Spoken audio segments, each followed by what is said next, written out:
Taylor te lleva 30 años de experiencia en el tema, ¿no? Pero confío en que la gracia de Dios sea suficiente para usar mi vida y que Dios pueda enseñarles y que pues juntos podamos aprender más acerca de las misiones. Sin duda es un tema muy importante. Yo me casé con una misionera, entonces sé del tema. Antes que nada quisiera agradecer a los pastores Daniel y su esposa por la invitación. Gracias a ustedes también por recibirnos, por todas sus atenciones. También les damos muchas gracias. Y bueno, si a ustedes les gusta tomar notas, esta enseñanza va a tener como título y es una pregunta. Y la pregunta es: ¿evangelismo emocional? Es la pregunta que va a llevar a lo largo toda mi enseñanza, el responder: ¿evangelismo emocional? Sin duda, el tema del evangelismo dentro de la iglesia es un tema que está muy cargado en cuanto a las emociones. Y tal vez podría yo pensar que incluso está más cargado de emociones de lo que debería.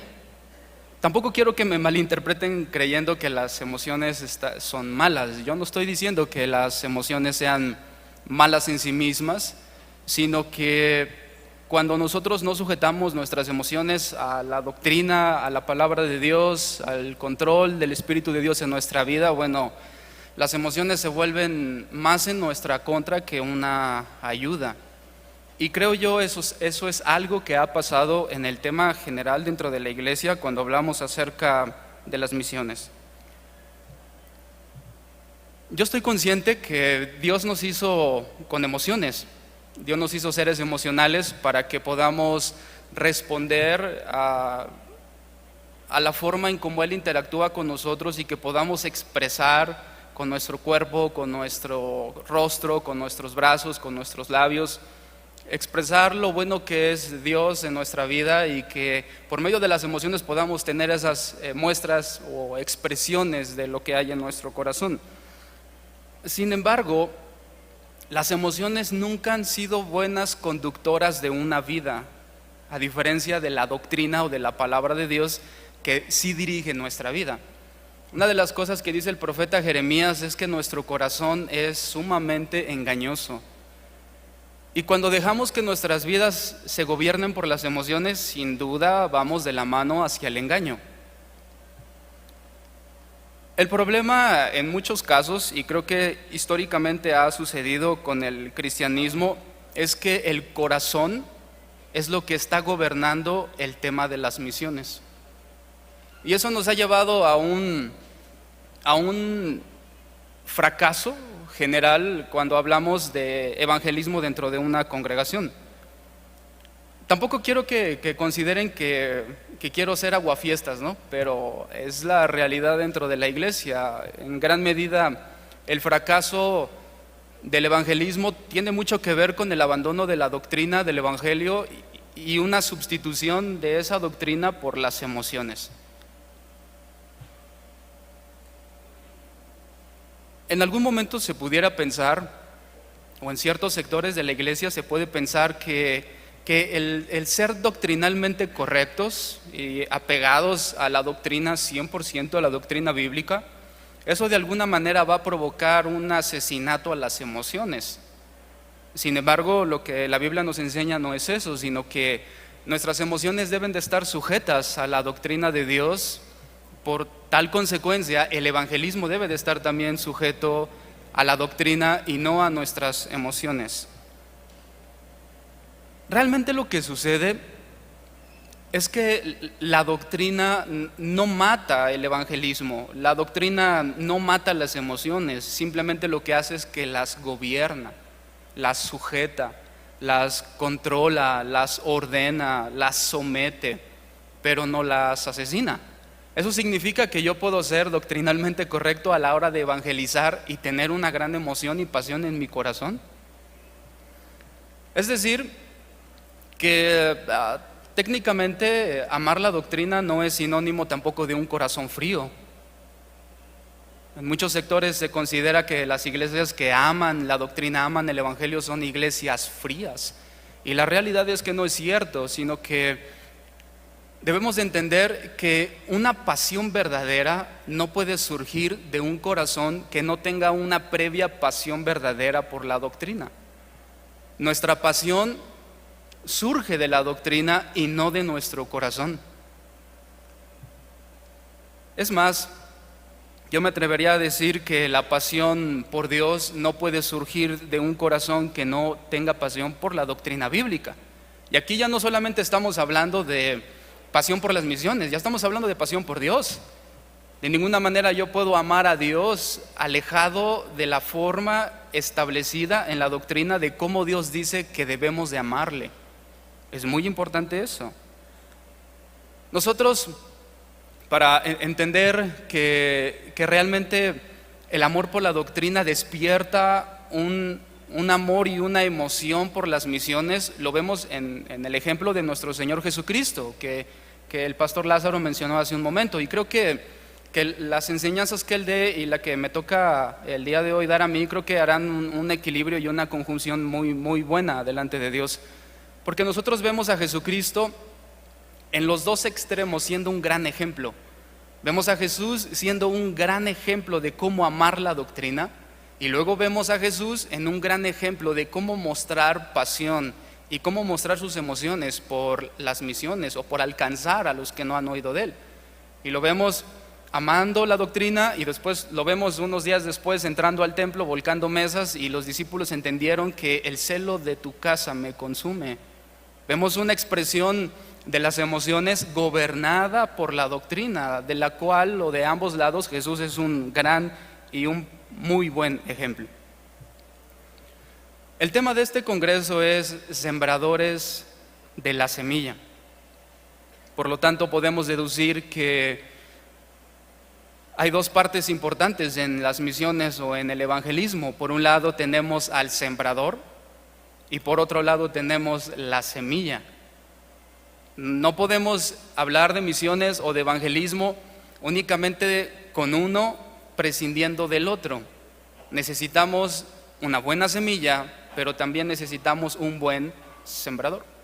Una buena semilla en manos de un sembrador inexperto no va a alcanzar su potencial.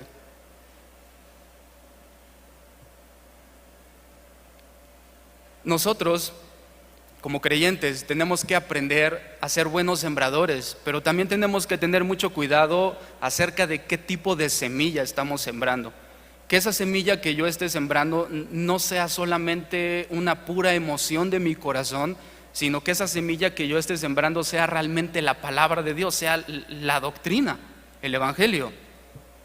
Por lo tanto, asumimos que el evangelismo, las misiones incluyen esas dos partes en las cuales yo dividiré esta enseñanza. Primero hablaré acerca del emocionalismo en la semilla, y después hablaré del emocionalismo en el sembrador, y cómo esa parte o característica que es debilidad en el corazón del hombre, el ser gobernado por sus emociones, puede jugar en contra de la iglesia y en contra de toda el área, de todo lo que significan las misiones.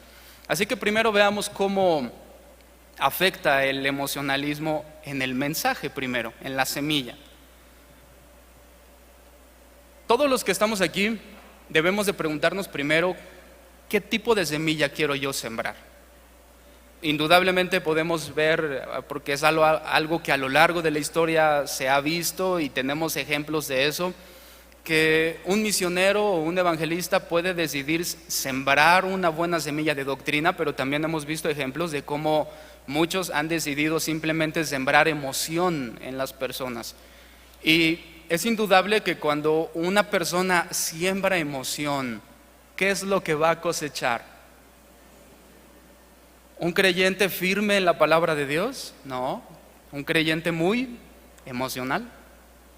Eso significa que yo, por ser creyente, eso no me garantiza que siempre e indudablemente la semilla que yo esté colocando sea siempre la palabra de Dios. Todos aquí corremos el peligro de que lo que estemos sembrando no sea la palabra de Dios, sino sea simplemente la emoción de mi corazón, que se desborda al ver a alguien que se está perdiendo en el Señor, alguien que tiene una gran necesidad de Dios, que yo puedo ver que tiene una gran necesidad, pero al ver la dureza de su corazón, yo intento hacer más digerible la semilla poniéndole un poco de emocionalismo más. La Biblia enseña que sembrar se refiere a predicar y que la semilla nos habla acerca del Evangelio, y lo vemos claramente en 1 de Corintios capítulo 15 verso 1, así que me gustaría que abrieran todas sus Biblias ahí.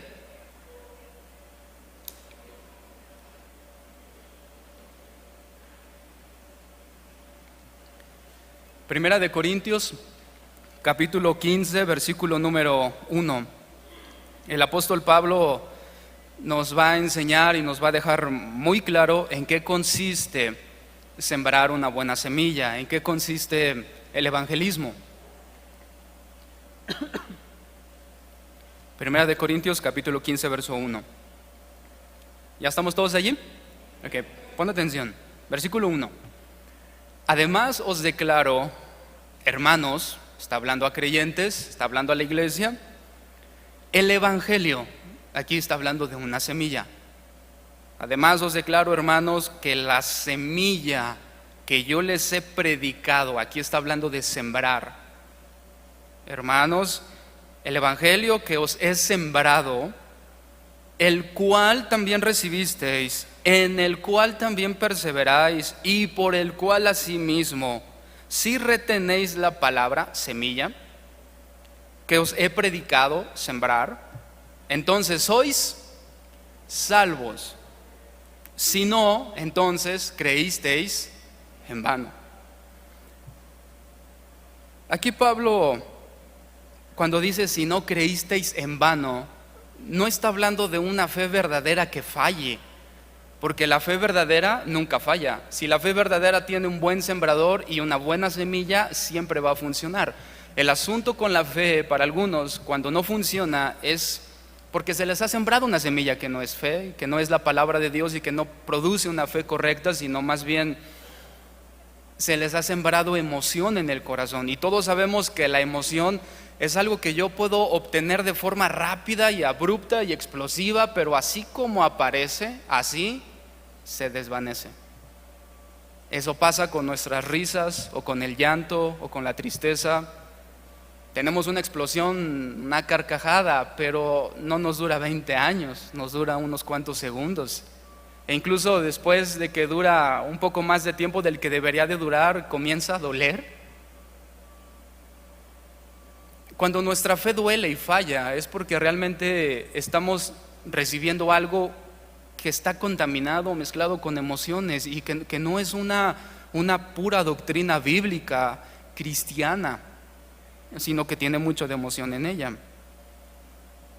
Pablo dice que esa fe que no tiene un buen sembrador y una buena semilla puede llegar a alguien a creer en vano. Y esa palabra en vano significa que no sirve de nada, es decir, una fe que no va a funcionar. Y si se dan cuenta en el contexto, estamos hablando, Pablo comienza a hablar de salvación. Sois salvos. Por lo tanto, creer en vano habla de alguien que cree emocionalmente, pero que no le alcanza para ser salvo. Y creo que todos estamos aquí en el tema de las misiones porque queremos que la gente sea salva, no que crea en vano. Ese debe de ser el centro y el objetivo de nuestro mensaje, la motivación de nuestra vida para predicar el evangelio, el que la gente sea salva. Pablo está enseñando que una persona únicamente puede apropiarse de la oportunidad de ser redimido en cuanto a sus pecados por medio del evangelio de nuestro Señor Jesucristo cuando cumple 3 condiciones que él mismo menciona en el pasaje y que tienen que ver con la semilla. Pablo dice que primero esa persona debe de recibir el evangelio. Ahí a la mitad del versículo 1 dice en el cual o el cual recibisteis. Una persona debe de recibir la semilla. Eso significa que la verdadera semilla del evangelio no es algo que yo pueda poner a la fuerza en el corazón de alguien, sino es una semilla de doctrina que la persona libre por su propia convicción recibe. Número 2, Pablo también nos enseña que la verdadera semilla que hace salva a una persona no solamente es porque la recibe, sino que dice más adelante y persevera en ella o en él, en este caso en el Evangelio. Y finalmente, número 3, dice que además lo retiene o retiene la semilla. Evangelizar, misiones, no únicamente trata de darle a alguien el Evangelio y que esa persona lo reciba. Misiones trata de que una persona reciba el Evangelio, persevere en el Evangelio y retenga el Evangelio. Cuando las emociones gobiernan el Evangelio o la doctrina, nosotros nos centramos en una de estas tres partes, pero no en las tres, en un conjunto, en su totalidad. Y a lo largo de la historia en la iglesia hemos visto que a la iglesia se le ha hecho más fácil centrarse en que una persona reciba el Evangelio, pero hemos descuidado totalmente la parte de perseverar y la parte de retener el Evangelio también. Si nosotros evangelizamos, yo debo de tener en mi corazón la idea, la convicción de predicar una semilla, un evangelio puro, que no solamente sea recibido por una persona. Esa es una de las tres partes, una de las tres etapas. Esa persona también debe de perseverar y debe de retener. El evangelismo emocional que afecta a la doctrina se centra en que una persona simplemente lo reciba y ya después, si persevera en ello o lo retiene, pues ya es algo secundario, por lo mientras ya lo recibió.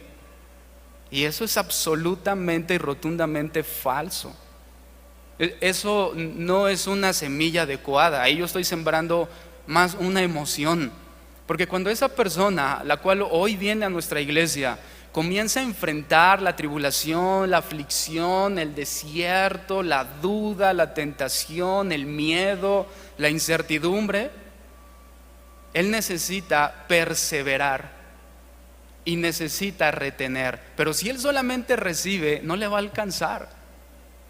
Y allí vemos claramente entonces el ejemplo de alguien que ha creído en vano, que su fe no le va a alcanzar para ser salvo. Le alcanzará para asistir a una iglesia un año, un par de años, le alcanzará para comprarse una Biblia o tratar de entrar a algún instituto, pero no le va a alcanzar para ser salvo. Porque la semilla que nosotros sembramos debe de estar compuesta de un corazón que recibe, pero también de un corazón que retiene y persevera en esa doctrina. Y nosotros como evangelistas, en misión o función en la cual todos estamos implícitos, debemos de tener esa misma intención en nuestro corazón. Vemos eso en Jesús. Nuestro Señor no únicamente vino al mundo para que nosotros recibiéramos su palabra, sino para que perseveremos en ella y para que la retengamos. Hay cientos de ejemplos en el Nuevo Testamento de cómo Dios nos dice que debemos retener la profesión de nuestra fe, retener lo que una vez nos ha sido dado, a no dejar que nos sea arrebatado, a no soltar, a no desprendernos de nuestra fe, sino a mantenernos arraigados y firmes en ella. Y yo no voy a poder hacer todo eso a través de una semilla con emociones. Yo necesito el evangelio, la doctrina pura para lograr hacer eso. Versículo número 3. Pablo sigue diciendo, porque primeramente os he enseñado lo que asimismo recibí. Pablo está diciendo que él está transmitiendo una semilla pura, sin manipulación, en la misma forma en como él la recibió. Él la recibió de Jesucristo, todos nosotros sabemos esa parte. Así como la recibió de Jesucristo, así él va y la está dando. Que Cristo murió por nuestros pecados. Y nota la siguiente frase que se repite 2 veces: conforme a las Escrituras. Y que fue sepultado y luego resucitó al tercer día, conforme a las Escrituras. La frase conforme a las Escrituras realmente representa un reto para todo creyente y para toda iglesia. Y el reto consiste en que todo lo que nosotros hagamos para llevar el evangelio, en que todo lo que nosotros hagamos en las misiones, en que todo lo que nosotros hagamos al predicar esté totalmente controlado por el evangelio, por la palabra de Dios, por la doctrina. que no se trata en cómo yo lo siento, en cómo yo lo percibo, hacia dónde me inclino, o hacia dónde creo que podrá ser más fácilmente digerible para las personas, sino simplemente lo que dice, eso mismo debemos de dar. Es un gran reto para todos nosotros, hermanos. Sin duda, es cierto que todo creyente debe de tener un amor por los perdidos. ¿Y cuánto más amor debería de tener un misionero por los perdidos? Alguien al cual o a la cual Dios ha llamado y Dios ha depositado una carga específica y especial por aquellos que no le conocen. Esa persona debe de tener un amor mucho mayor por los perdidos que el que todos nosotros deberíamos de tener, pero todos debemos de amarles. Pero más allá del amor que yo debo tener por los perdidos, o la seguridad que yo debo de tener de que debo amarles y debo ir por ellos, debo de tener la seguridad en mi corazón de que nadie puede amar a los perdidos si no ama la doctrina. Esa convicción debe de estar en mi mente más presente que el amor por los perdidos. Ahora, ¿yo estoy diciendo que está mal amar a los perdidos? En ninguna manera. Lo que yo estoy diciendo es que de ninguna forma yo voy a poder amar a los perdidos sin amar la doctrina. Del amor por el Evangelio se desprende mi impulso para ir a los perdidos. Mira, por años la iglesia contemporánea o la iglesia de las misiones y el evangelismo se ha sustentado no en el sacrificio de un hombre inocente por un puñado de pecadores que no valen un centavo, sino que realmente se ha centrado en cuán bien me puede hacer sentir lo que yo enseño, o cuán bien me puede hacer sentir ese Dios, o incluso cuán bueno puede ser para mí, o cuánto me puede ayudar en mi vida. Y realmente ese es un engaño del evangelismo, porque Jesucristo no vino a reparar nuestras vidas, vino a reparar nuestras almas. Nuestras vidas se reparan posterior a una reparación de nuestro interior y en nuestras almas. Pero Jesucristo no ofreció toda su sangre en la posición de Dios que Él tenía, despojándose y humillándose hasta la muerte, para arreglar mi condición de vida. Eso es algo que surge posterior a la redención de mi alma. Sin embargo, la iglesia se ha centrado en el cambio de vida como un objetivo del evangelio, y el objetivo del evangelio es la salvación de nuestras almas. Es de lo que Pablo habla: sois salvos. Él no dice sois buenos, sois salvos. La bondad, la rectitud, la honestidad, la integridad es algo que yo desarrollo posterior a mi salvación.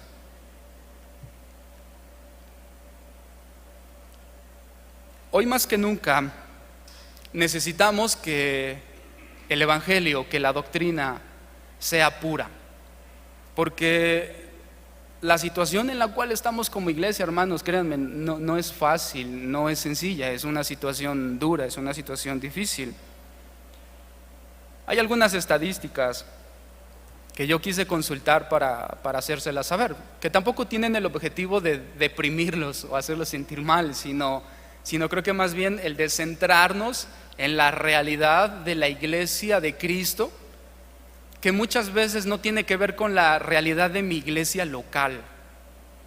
El hecho de que en nuestras iglesias cada vez llegue más gente y cada vez tengamos más reuniones y cada vez estén más llenas de personas, no significa que es la condición general de la iglesia de Cristo en general, sino que la condición general de la iglesia en el mundo no es buena, hermanos, es mala. Y es mala porque la iglesia misma ha abandonado la doctrina, no solamente en las misiones, sino en todo lo que hace. Ha abandonado la doctrina en las misiones, ha abandonado la doctrina en la alabanza, ha abandonado la doctrina en la enseñanza, ha abandonado la doctrina en la disciplina, ha abandonado la doctrina en la misma instrucción. Y la condición general de la iglesia no es buena. Si a eso le añadimos que la condición de maldad en el mundo cada vez aumenta, imaginen el problema en el cual estamos. El día de hoy se dice que una de las religiones con más grande expansión en el mundo es, por ejemplo, el Islam. Se dice que el Islam en unos 20 o 30 años habrá crecido en más de un 70% de lo que actualmente es. Y si entendemos que actualmente ya es la religión más grande del mundo, ya no la católica ya ha sido desplazada por el Islam, que es el primer lugar, imagínate cómo será 70% más grande. Cosas que nosotros vemos que pasan en otro continente como en europeo, que se calcula que el 60%, 70% de las personas son musulmanas. Vemos una condición terrible para la iglesia. Y hermanos, créanme, es hacia donde nosotros vamos. Y creo que lo mejor que podemos hacer es estar preparados, ¿no crees? Armar una burbuja, meternos dentro y enconcharnos no va a ser la solución. La solución está en abrir nuestros ojos, ver la realidad y enfrentarla. Nosotros vemos cómo el apóstol Pablo nunca escondió la realidad de lo que le avecinaba a la iglesia. Cuando él se despide de los líderes en la costa de Mileto, Pablo les dice: yo sé que después de mi partida se levantarán hombres perversos, vendrán lobos rapaces sobre la iglesia. ¿Tú crees que Pablo escondía la realidad a la cual la iglesia se acercaba? No, hermanos. Hoy mucho de lo que Pablo anticipaba para nosotros ya es una realidad. En Europa las iglesias están desapareciendo y los templos que eran dedicados a Dios, en los cuales había alabanza, instrucción e institutos bíblicos, hoy las personas asisten a tomar un café o a ver una película, porque en eso se han vuelto. Tú puedes pensar: bueno, pastor, pero ¿qué tiene que ver con nosotros de Europa? Nosotros estamos en México. Bueno, tiene mucho que ver porque nuestro continente lleva un rezago de unos 30, 40 años respecto a Europa. Lo que pasa allá tarda 30 años en llegar, es decir, tenemos 30 años para hacer algo al respecto. Si no hacemos nada al respecto, hermanos, esa ola nos va a arrastrar como los arrastró a ellos. Y mucho tiene que ver con las misiones, porque las misiones atrae a aquellos a los cuales el Señor ha llamado. Pero ¿cómo oirán de Él sin haber quien les predique? ¿Y les predique qué? ¿Un evangelio lleno de emoción? No, una verdadera y sana doctrina.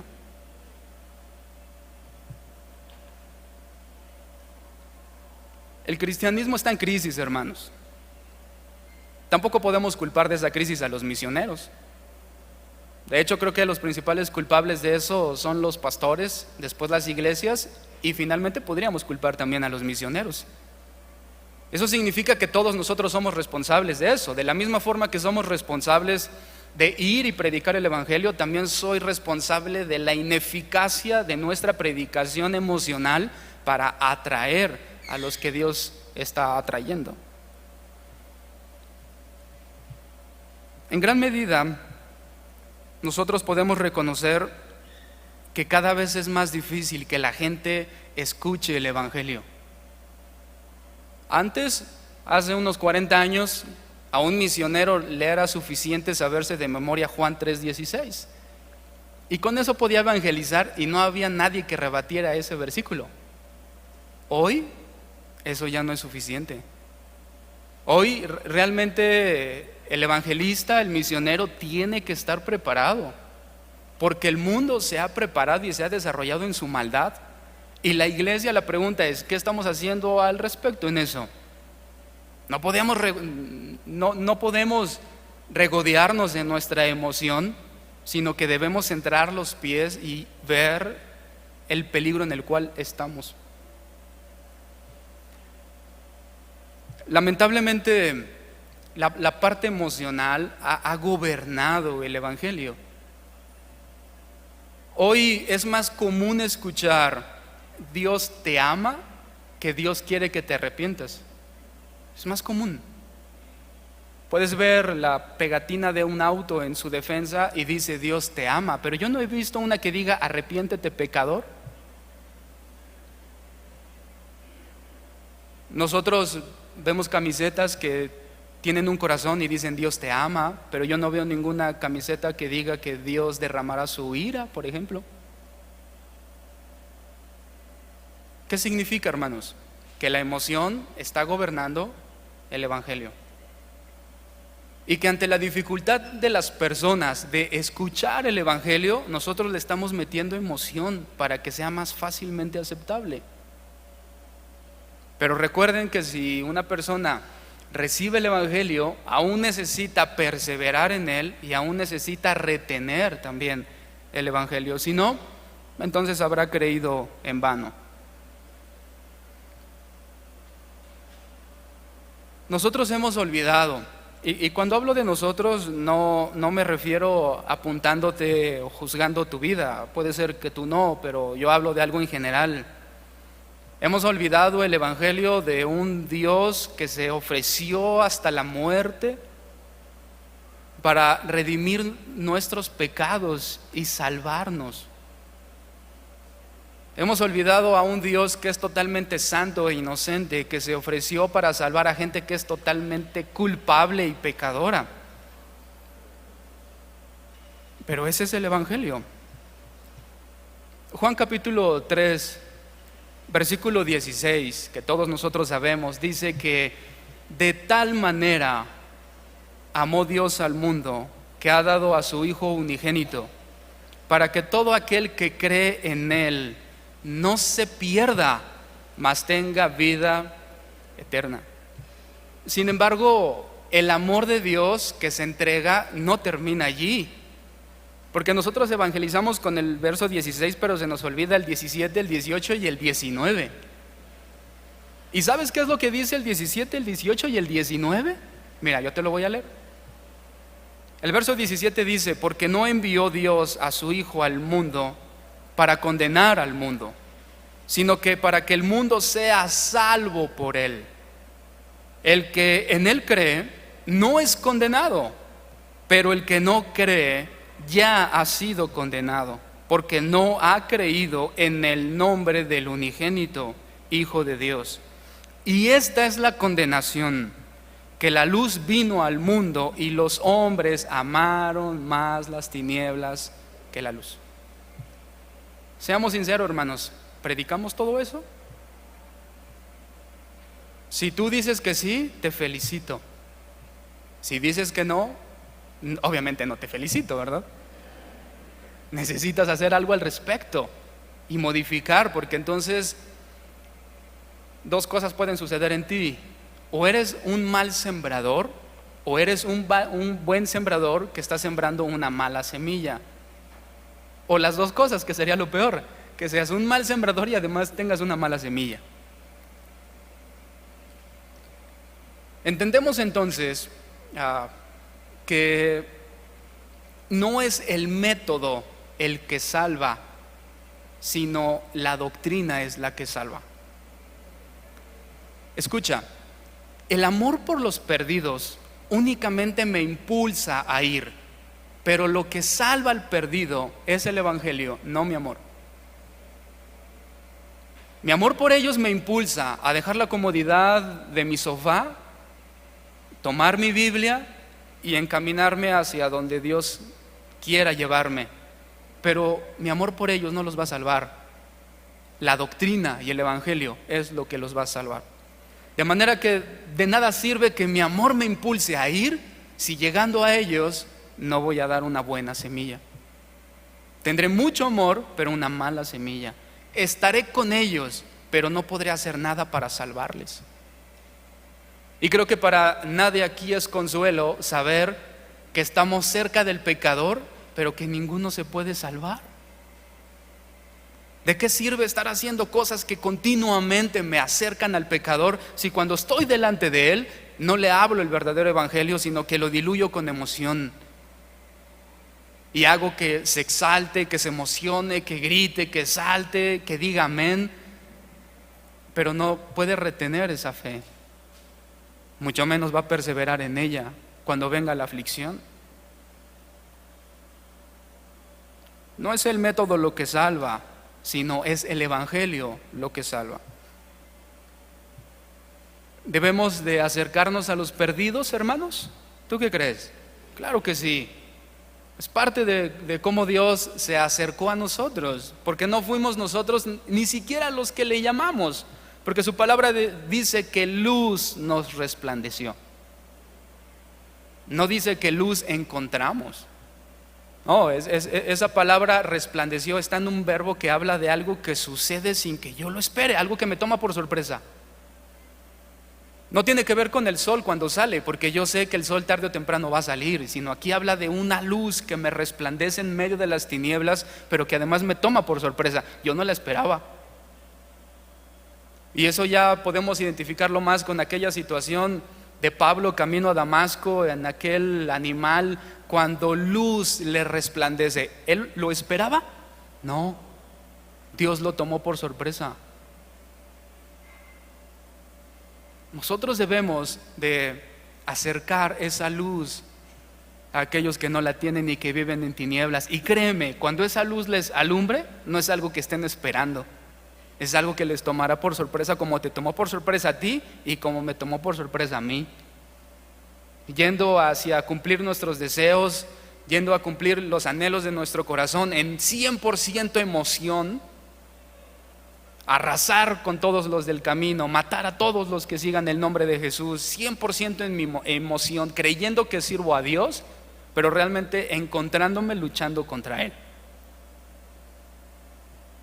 Sino que la realidad debe de ser que lo que impulse mi vida sea el puro amor por Dios y su palabra.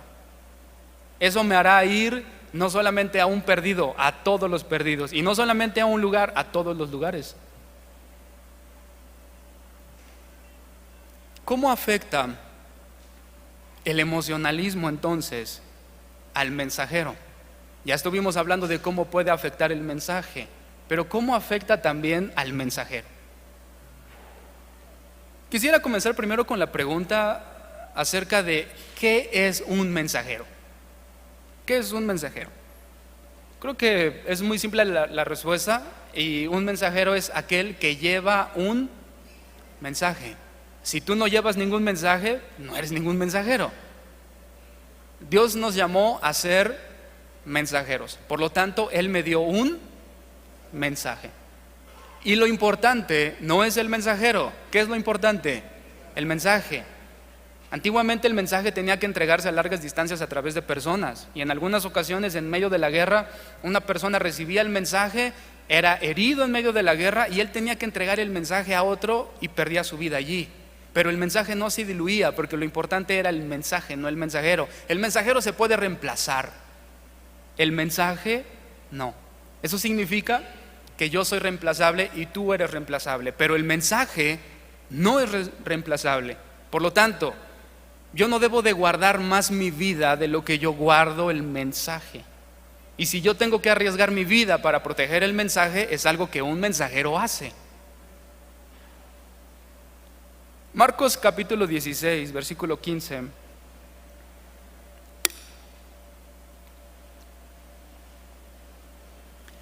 Marcos capítulo 16, verso 15. Pasaje que muchas veces hemos leído, en el cual Jesús nos dice: id. ¿Qué está diciendo Jesús? Id. ¿Cuántas veces alguien te ha dicho que esa palabra id es una orden y no una opción? ¿Todos han escuchado eso alguna vez? Ok, si no, bueno, ya lo escuchaste. Id es una orden. Jesús me da una orden de ir. Entonces yo entiendo que Jesús me está convirtiendo en un mensajero. Ve. Lo que esperaríamos es, ok, ¿qué es lo que voy a llevar? ¿Cuál es el mensaje? Id por todo el mundo, y este será el mensaje, el evangelio. ¿A cuánto se lo debo de entregar, Señor?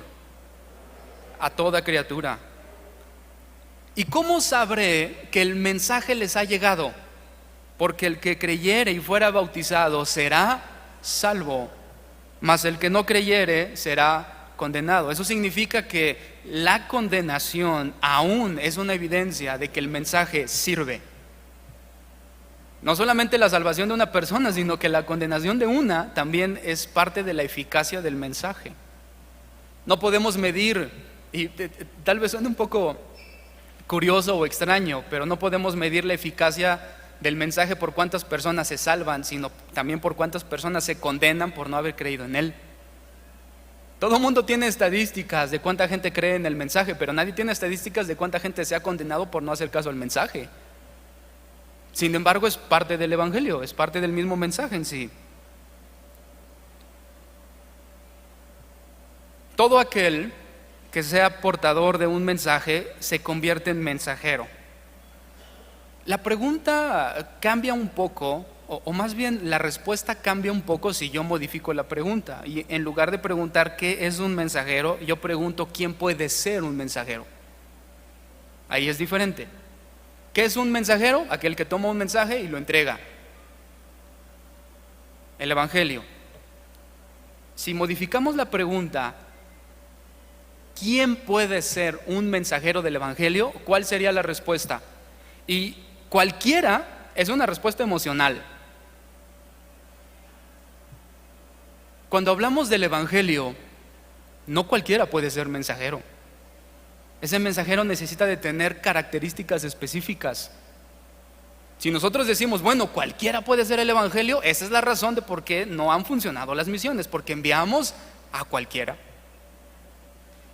Y no, hermanos. Hoy estamos aquí en el primer seminario evangelístico y de misiones. Podríamos preguntar entonces, ¿quién puede ser un evangelista y quién puede ser misionero? Y la respuesta no debe de ser cualquiera. Yo estaría hablando en mi emoción. Cuando la iglesia primitiva necesitó por primera vez, o casi por primera vez, misioneros, ¿tú a quién crees que eligió? ¿A cualquiera? No. Hechos capítulo 13, versículo 1. Vamos a ver a quién eligieron para ser mensajeros del evangelio.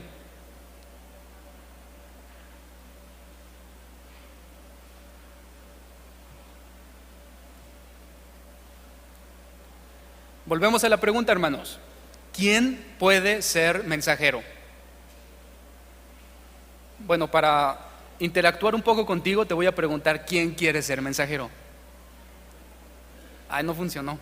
Tendré que pensar en otra pregunta. Segunda oportunidad. ¿Quién quiere ser mensajero? Ok. ¿Quién puede ser mensajero? Mira lo que dice. Hechos capítulo 13, verso 1. Había entonces en la iglesia que estaba en Antioquía, que una de las primeras sedes de la iglesia primitiva se estableció allí. Dice que había profetas y también había maestros, entre los cuales estaba Bernabé, Simón, el que se llamaba Níger, Lucio de Cirene, Manaén, el que se había criado junto con Herodes el tetrarca, y un tal Saulo, ¿no? Verso 2. Ministrando estos al Señor, habla de adoración, de alabanza, de gratitud, y además ayunando, el Espíritu Santo les habló y les dijo: apartadme al que tenga ganas. A cualquiera, al que tenga más tiempo, no. Al que esté más dispuesto, tampoco. Apartadme a Bernabé y a Saulo. El Espíritu de Dios eligió a los mejores. No eligió a cualquiera, eligió a Bernabé y eligió a Saulo. Y nosotros sabemos cómo acaba la historia de ellos dos. Bernabé sin duda ha sido uno de los mejores maestros que instruyó a Pablo, y Pablo sabemos que superó a su maestro, y un maestro se mide no por cuántos alumnos tiene, sino por cuántos alumnos lo superan. Vemos a dos buenos maestros, Bernabé y Saulo. Apartádmelos para la obra a la cual yo les he llamado. Es decir, no solamente necesitamos ocupar a los mejores, sino además a los que Dios haya llamado y no a los que se hayan ofrecido. Verso 3. Entonces, habiendo ayunado y orado, les impusieron las manos, ¿y qué hicieron? Los despidieron. Ahora yo te pregunto, ¿Tú crees que ese sea el mismo proceso mediante el cual se eligen a los evangelistas o a los misioneros de la iglesia en general? Pero ni cerca, hermano, ni cerca. Normalmente lo que hacemos en nuestras iglesias es: hermanos, vamos a salir de misiones, ¿quién puede ir con nosotros el sábado? Y unos que, yo, ok, vénganse, el sábado vamos a ir a predicar. Y los juntamos el sábado, les damos unos folletos y los enviamos a predicar el evangelio. ¿Tú crees que eso va a funcionar?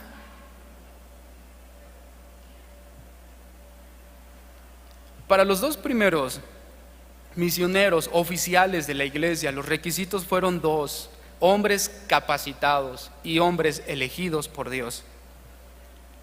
En la actualidad pareciera que el único requisito es ganas y entusiasmo. Y al hermano que lo vemos más entusiasmado o con más ganas, que es el que más habla y el más sociable, a ese lo ponemos como líder de misiones. Hermanos, como iglesia nos estamos disparando en un pie. No vamos a llegar a ningún lugar así. Nosotros aspiramos a ser como la iglesia primitiva, pero no los estamos imitando, sino estamos haciendo lo contrario a lo que ellos hicieron, y acabaremos en lo contrario de como ellos acabaron. Hoy en día tenemos gente muy capacitada, carecemos de gente muy capacitada, pero abunda la gente animada. Tristemente, nosotros vemos cómo el emocionalismo ha contaminado no solo el mensaje, sino que también ya ha contaminado al mensajero, transformando al misionero que da su vida por Cristo, que entrega su vida por Cristo hasta la última gota de su vida. Lo hemos transformado en algo que yo llamo un turista religioso, que únicamente entra a las misiones para conocer lugares nuevos, conocer personas y vivir experiencias. Esa persona, en lugar de misionero, es un turista religioso que va a todos los lugares, se saca fotos en todas partes, pero no le predica a nadie. No estamos llegando a ningún lugar, hermanos. ¿Qué no se supone?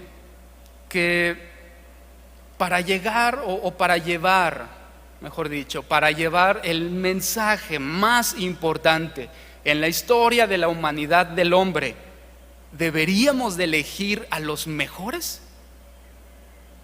¿Tú qué opinas? Oye, cuando el primer cohete llegó a la luna, ¿no enviaron al más entusiasta astronauta? ¿A quiénes enviaron? A los más capacitados.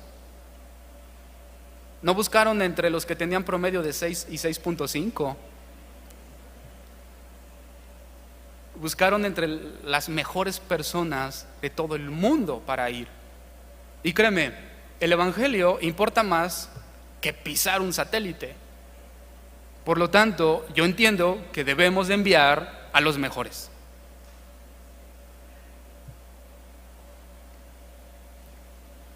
Ningún pueblo, ninguna tribu, ninguna nación que entra en guerra, y créeme que la palabra de Dios dice que nosotros estamos en una guerra, ningún pueblo, nación o tribu que quiera prevalecer ante la guerra envía a sus peores soldados a luchar.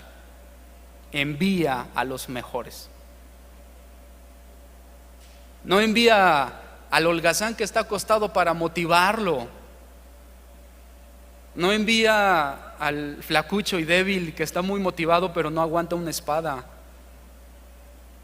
No envía a aquel que quiere ir a hacer amigos pero no quiere disparar un arco. El pueblo que quiere prevalecer ante la lucha envía a sus mejores soldados, a los más fuertes, a los más resistentes, a los más hábiles, a los más aptos, a los más capacitados. Envía a los hombres que pueden matar con una rama de un árbol. Envía a los mejores. Y creo que nosotros como iglesia no estamos enviando a los mejores, sino a los más emocionados. Y yo espero realmente que lo que esté diciendo no les rompa su emoción, ¿no? Y si en algún momento fractura su emoción, bueno, pues creo que será lo más adecuado, porque enviarte a que te maten no será la mejor opción. Tal vez eso hará que los más fuertes, los más aptos y los que sientan el llamado de un Dios verdadero a dar su vida por el Evangelio den un paso al frente. Y que sepan a lo que se van a enfrentar. Cuando Pablo, y con esto quiero terminar, cuando Pablo trata de explicarle a Timoteo, o que era un joven pastor que estaba comenzando, era muy inexperto en muchas situaciones, áreas de la iglesia, incluyendo misiones, cuando él intenta explicarle cuáles fueron las razones del por qué Dios llamó a Pablo, viéndose él como el principal ejemplo de la iglesia primitiva en cuanto a las misiones, Pablo intenta explicarle por qué Dios me eligió a ese joven que estaba comenzando. Primera de Timoteo capítulo 1 versículo 12, allí Pablo le da la respuesta, y con esto ya quiero finalizar.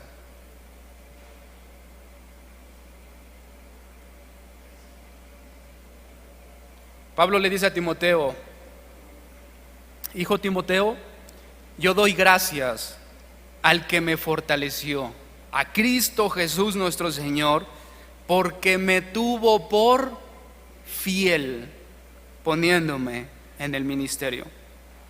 Dios consideró que uno de los principales atributos de Pablo era su fidelidad. Y pudiéramos entender claramente a qué tipo de fidelidad Dios se refería cuando eligió a Pablo: fidelidad a la doctrina y fidelidad a Dios. Si nosotros somos fieles, sin duda somos una opción para un misionero. Si tú te consideras fiel, eres una opción viable que Dios puede usar. Así que yo quisiera terminar hablándoles estas últimas palabras a los hombres y mujeres que el día de hoy están aquí y que se consideran fieles. Hoy, como nunca en la historia, los hombres fieles, misioneros y en todas las áreas de la iglesia están en peligro de extinción. Porque un cristiano piensa que pegar una imagen en su muro de Facebook con un mensaje cristiano es evangelizar. No está evangelizando, hermanos, delante de Dios está haciendo el ridículo. Eso no es evangelizar. Aquel que se considera realmente fiel delante de Dios, que tiene un corazón realmente fiel delante de Dios, debe de prepararse para llevar su fidelidad hasta la muerte. Porque yo no conozco ningún misionero fiel en su corazón hasta el centro que haya acabado vivo.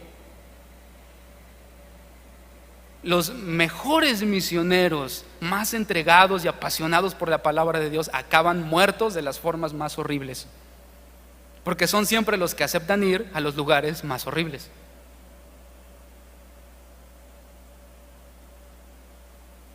Jim Elliot, uno de los evangelistas actuales, uno de los más famosos, que fue asesinado por una tribu Auca en el Ecuador, una de las frases más famosas que él tiene, si no es la más famosa, él dice que un hombre no es necio porque arriesga lo que con todas sus fuerzas no puede retener.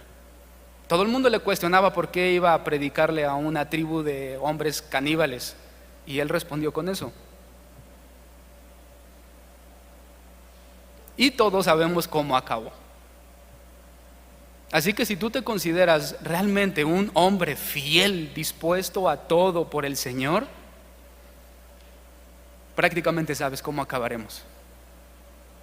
Y créeme, hermano, para mí es todo un reto considerarme fiel delante de Dios, porque sabemos cómo acabará nuestra vida. Sabemos hacia dónde nos dirigimos. Tarde o temprano, el misionero tendrá que enfrentar la realidad de un evangelio duro que debe de predicar, al cual las personas no estarán dispuestos a escuchar, sino que por el contrario, crujirán sus dientes, rasgarán sus vestiduras, tomarán piedras y harán algo en su contra. Los hombres fieles a Dios en este mundo, no hay uno solo que haya terminado bien.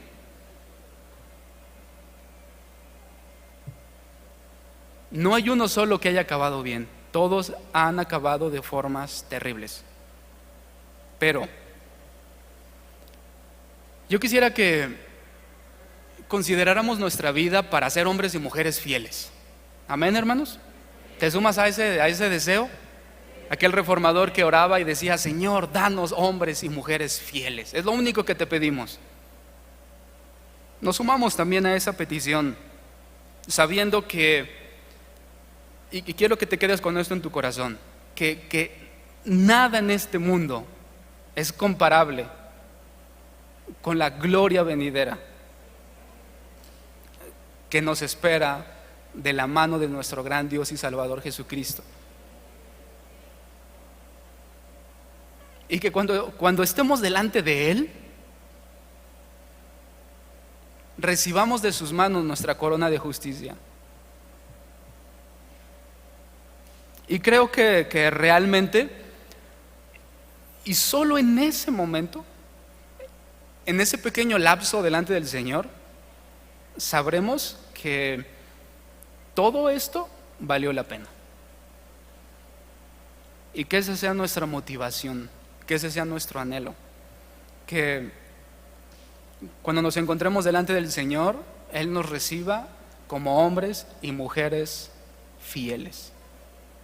Amén, hermanos. Señor, te damos gracias. Gracias, Señor, por primero y antes que nada, como prioridad, gracias por tu gran fidelidad.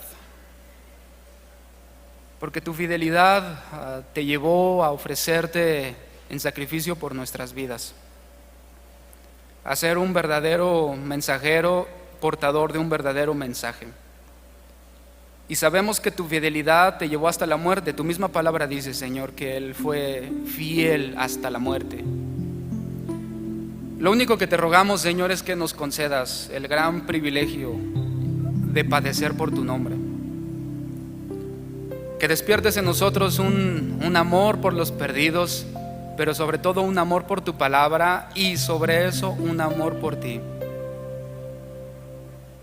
Porque si te amamos verdaderamente, no habrá lugar al cual no vayamos, no habrá palabra que no demos, no habrá ninguna persona a la cual no hablemos, no habrá ningún obstáculo que nos detenga, ningún pretexto que nos gobierne, sino que realmente sabremos que estamos dispuestos a dar todo por ti. Señor, yo te ruego, levanta a hombres y mujeres fieles que abracen tu palabra con todo su corazón y con una mayor fuerza que con la que se abrazan a este mundo. A ellos los encomendamos, Señor, a tu gracia y a tu misericordia, encomendados como fieles soldados dispuestos a morir por su Señor. Así encuentra, Señor, hombres y mujeres en esta congregación. Así encuéntranos a nosotros, Señor. Te damos gracias, teniendo en nuestra mente y corazón tu sacrificio. Que tu gracia sea suficiente para esta dura tarea, Señor. Te damos gracias en el nombre de tu Hijo Jesucristo. Amén. Hermanos, ha sido un gusto estar con ustedes. Dios les bendiga.